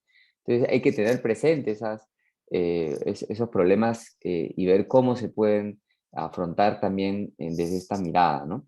Entonces por eso quería no dejar de aludir a estas preguntas que además que tienen que ver con la actualidad social. Si quieren comentar libremente lo pueden hacer, y con eso ya también se despide, ya serían las palabras de cierre de cada uno de ustedes para ya dar por concluida la reunión. Entonces empezamos con quizás con Osinfor a la inversa, ¿no? No sé si Lucetti, David. Yo creo que para señalar, hay estos temas que, por ejemplo, un poco para hablar de la tala ilegal, ¿no? Que el principal problema viene por el lado de las comunidades, las cifras, los indicadores nos dan ese resultado, pero se da muchas veces por desconocimiento, por los terceros, que son los que realmente se llevan el grueso de la ganancia cuando hay un aprovechamiento del recurso forestal. Pero hay prácticas que están desarrollando ahora las propias organizaciones y que son las propias, ellos son los aliados más estratégicos para para reducir este problema de la tala ilegal porque ellos son los que ejercen la vigilancia comunal, ¿no? De sus propias formas como se organiza, y ellos son unos aliados sobre los cuales se está trabajando, ¿no? He recibido ya en algunos momentos inquietudes, dice, oye, me deberían contratar a mí porque yo también estoy aportando para que los bosques no se sigan perdiendo, porque al final se pierden para todo el país y el mundo. Entonces, nos falta implementar la totalidad, porque si hay un reglamento exclusivo que está relacionado con el manejo forestal comunitario, ¿no? Que también tiene todo lo que decía es abordarlos, como ellos son los que tienen que participar, ellos con su experiencia, con su conocimiento, son los que tienen que ser los funcionarios realmente conociendo sus realidades, para desarrollar este trabajo. Está contemplado de esa forma que quisiera desarrollarse realmente, ¿no? Pero todavía nos falta seguir trabajando más sobre esas acciones, ¿no? Correcto. Gracias. Muchas gracias. No, gracias, muchísimas gracias más bien a ustedes. David, te escuchamos. Y Bien, mire, con respecto al tema de la mochila forestal, como había señalado, es una metodología escalable, y nosotros desarrollamos una temática denominada delitos forestales. Lo que pretende esta temática es justamente, digamos, orientar a las comunidades nativas cómo son los procesos para poder realizar las denuncias, ¿no? Primero les enseñamos a identificar, digamos, los delitos. También les enseñamos a identificar cuáles son las autoridades competentes para poder hacer llegar sus denuncias, ¿no? Entonces, esa es la fortaleza que tiene esta metodología, que te permite, digamos, escalar a diferentes temas, ¿no? Por lo pronto, nosotros hemos desarrollado 7 temáticas relacionadas quizás a los temas más vinculantes a la actividad forestal y de fauna silvestre, pero eso no quita, digamos, que puede seguir escalando a otros niveles, a otras dimensiones de la problemática que existe, digamos, y que ellos enfrentan, digamos, en su día a día, ¿no? Entonces, eso es lo que yo puedo comentar, Santiago, y agradecer la invitación. Correcto. Y seguramente habrá oportunidad para seguir conversando del tema. Muchas gracias. Muchas gracias, David. Por favor, Jorge Moscoso. Efectivamente, la dotación de la plataforma itinerante está compuesta por 22 funcionarios de los diferentes sectores y aproximadamente 20 de la Marina. Este personal de la Marina obviamente tiene, digamos, dentro de su, no solamente operar y mantener la plataforma, sino también tener una interacción con la comunidad respecto a la ocurrencia de algún tipo de delitos orientados básicamente al tema de tráfico ilícito de drogas o a delitos forestales o también minería ilegal u otros. Entonces, este concepto de puente se va, digamos, por ese lado. Aquí creo que es fundamental el considerar que, si bien es cierto, la plataforma itinerante es importante por sí, por este concepto de llevar los servicios del Estado, de por sí la naturaleza itinerante, a pesar de ser predecible, es un limitante para la sostenibilidad. Tiene que haber un trabajo en local. Hoy día, creo, lo hemos visto, lo hemos comentado, creo, es muy fácil y relativamente barato a poder acceder a tecnología, por ejemplo, de dispositivos de seguimiento satelital, que podrían ser desplegados en todas las comunidades para poder intercambiar diferentes tipos de mensajes que tengan que ver con actividades ilícitas, pero también con algún tipo de emergencia. Entonces, en esa línea es que las PIA deben seguir avanzando en esta nueva etapa de lograr consolidar ese puente intercultural.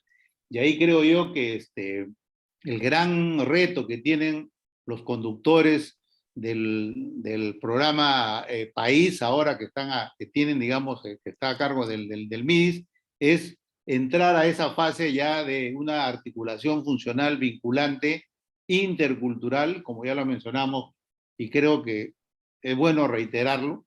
Los programas presupuestales multisectoriales son una herramienta clave. Creo que ahí hay que trabajar, y hay que trabajar mucho con el MEF para poder dar ese paso hacia adelante.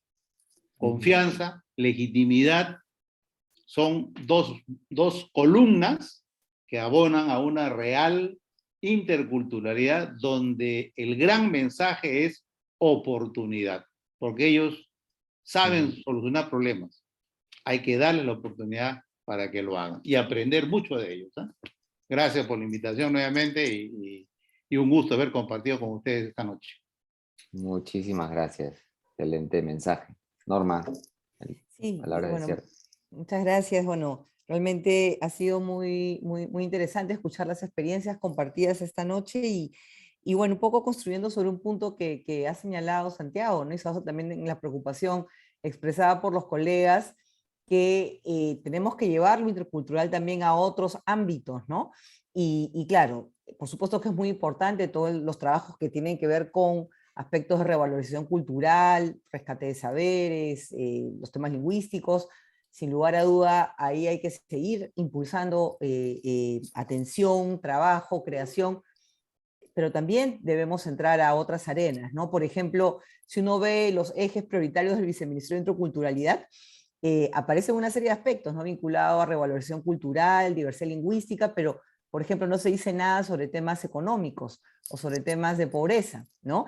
Y esa es una ausencia que debemos corregir en un país donde si yo nazco, o sea, y eso está estadísticamente probado, si yo nací en el Perú y mi lengua materna no es castellano, es una de las lenguas indígenas, tengo casi el doble probabilidad de ser pobre de alguien que nace hablando castellano. Ese es uno de digamos, de las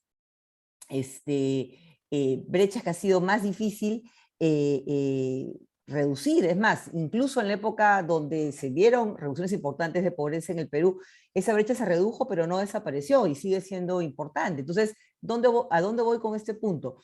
A que tenemos que también pensar la interculturalidad alrededor de los aspectos vinculados a la economía y lo que está poniendo en riesgo los medios de vida, en este caso que hemos hablado de los pueblos indígenas, ¿no? Y queda claro que la expansión de las economías ilegales, bueno, ya era un problema antes de la pandemia, lamentablemente es una situación que se ha escalado durante los confinamientos y lamentablemente el número de líderes ambientales que son asesinados por también estas economías ilegales está en aumento. En Perú, en Brasil, es un problema de la Panamazonía, ¿no? Entonces yo creo que también tenemos que despertar en ese sentido, asumir esa situación problemática y yo creo que eso nos coloca todavía digamos, el reto de colocar a la interculturalidad también como una herramienta o una mirada, ¿no? Que sea útil para visibilizar, ¿no? Estas problemáticas y que también se pueda, sobre todo, yo creo que algo que no deja de ser importante en este país, que es que más que hablar por otros es dar los espacios para que los otros hablen por sí mismos, para que expresen sus sus problemáticas, sus intereses, sus prioridades, y ahí claramente con todo lo que está pasando alrededor de las expansiones de economías ilegales, no estamos escuchando lo suficiente. Así que eso para terminar. Gracias. Muchas gracias, Norma. Bueno, solamente yo de mi lado me gustaría destacar dos ideas muy específicas. La primera, que la interculturalidad es un marco conceptual y metodológico para hacer más eficiente y eficaz las intervenciones del Estado. Entonces, conseguir los resultados que siempre están asociados a la expansión de capacidades, a la mejora del bienestar. Entonces, esa es la vía. Por eso hay que hacer apología del enfoque para que cada entidad pública pueda cumplir sus propios objetivos. Y la otra es que es necesario ampliar el concepto del enfoque intercultural y buscar integrar la dimensión cultural con lo económico, lo socioeconómico y con lo político también. Por eso es la importancia de la participación ciudadana. Esa es la mirada que se tiene desde la diplomatura, y a lo largo de los cursos que se van a dictar se va a buscar plantear una mirada de ese tipo, ¿no? Que recupere, por supuesto, lo que se plantea, pero también buscando generar procesos de innovación en este enfoque y en el diseño de políticas y de servicios públicos. Muchas gracias. Los vamos a dejar ahora con un breve mensaje sobre la diplomatura, política y gestión pública con enfoque intercultural, que invitamos a conocer a más a detalle y, por supuesto, a integrarse, ¿no? Muchas gracias a todos los participantes y también a todos los asistentes a los que han hecho sus preguntas. Buenas noches. Muchísimas gracias. Hasta luego. Muchas gracias, profesor Alfaro. Buenas noches a todos los especialistas presentes y buenas noches, estimados participantes. Reiteramos el agradecimiento por su asistencia en este conversatorio en el marco de nuestra convocatoria de la Diplomatura de Estudio en Política y Gestión Pública con enfoque intercultural, que está pronto a iniciarse. Nos gustaría comentarles que esta diplomatura de estudio forma parte de nuestras actividades académicas de formación continua. Se dicta en modalidad a distancia, cuenta con 180 horas académicas de aprendizaje y tiene un descuento por pronto pago hasta este miércoles 8 de junio. Entre sus principales diferenciadores, creemos importante resaltar que somos la universidad número 1 del Perú según el QS World University Ranking 2022. Contamos con una plana docente de alto nivel académico con puestos de alta dirección en las principales entidades públicas. Y respecto a la modalidad a distancia, brindamos sesiones sincrónicas en vivo con los docentes y actividades asincrónicas complementarias, como también un amplio networking. La propuesta académica de la Diplomatura de Estudio en Política y Gestión Pública con enfoque intercultural cuenta con un total de 180 horas de aprendizaje desarrolladas en 8 módulos y un taller integrador, los cuales serán dictados por reconocidos docentes que están actualmente elaborando en las principales instituciones públicas.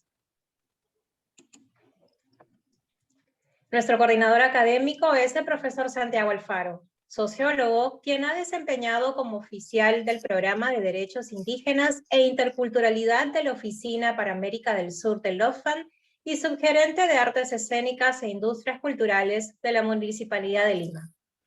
Del mismo modo, nuestra plana docente está conformada por 7 profesores que han laborado en diferentes áreas en el Ministerio de Cultura del Perú, FAO Perú, Ministerio del Trabajo, Desarrollo e Inclusión Social, Ministerio de Transporte y Comunicaciones, entre otros sectores.